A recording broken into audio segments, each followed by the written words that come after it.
నమస్తే welcome to TVN news నేను మీ మధు చైనాలో మరోసారి కోవిడ్-19 పంజా విసిరినట్లు సోషల్ మీడియాలో విపరీతంగా కథనాలు వస్తున్నాయి. దీనిపై అధికారిక ప్రకటన లేనప్పటికీ మానవ మెటాప్ న్యూమో వైరస్ తో సహా చైనాలో వైరల్ వ్యాప్తికి సంబంధించిన నివేదికల ద్వారా అత్యవసర పరిస్థితి తలెత్తినట్లు సోషల్ మీడియాలో ఊహాగానాలు ప్రచారం అవుతున్నాయి. ప్రపంచవ్యాప్తంగా వ్యాప్తి చెందే అవకాశం ఉన్నందున WHO కొత్త కరోనా వైరస్ మహమ్మారిని ప్రపంచ ఆరోగ్య అత్యవసర పరిస్థితిగా పరిగణించింది. నేటి వరకు ప్రపంచవ్యాప్తంగా దాదాపు 8,000 మంది ఈ వైరస్ కారణంగా అనారోగ్యం పాలవగా చైనాలో మాత్రమే 170 మంది మరణించినట్లు సమాచారం. ఈ మరణాలన్నీ చైనాలోనే చోటు చేసుకుంటున్నట్టు తెలుస్తోంది. అయితే సైంటిస్ట్ ఆర్గ్ ప్రకారం ప్రపంచ ఆరోగ్య సంస్థ చైనాలో కొత్త కరోనా వైరస్ మహమ్మారిని ప్రపంచ ఆరోగ్య అత్యవసర పరిస్థితిగా పరిగణించింది. WHO director general Tedros Adhanom Ghebreyesus Geneva విలేకరుల సమావేశంలో ఈ వార్తలను ప్రకటించారు.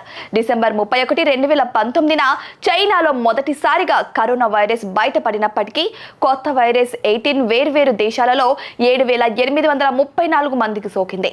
చైనాలో 170 మంది మరణించారు. The first ever top class and richest villas project Anantha Film Nagar has been launched in our Kurnool city. It is located just 2.5 km away from Venkatrama Colony with a KMC limit. Spread across 40 acres, Anantha Film Nagar have a top class clubhouse and resort with a large size swimming pool. Along with our amazing developments, contact us for more details.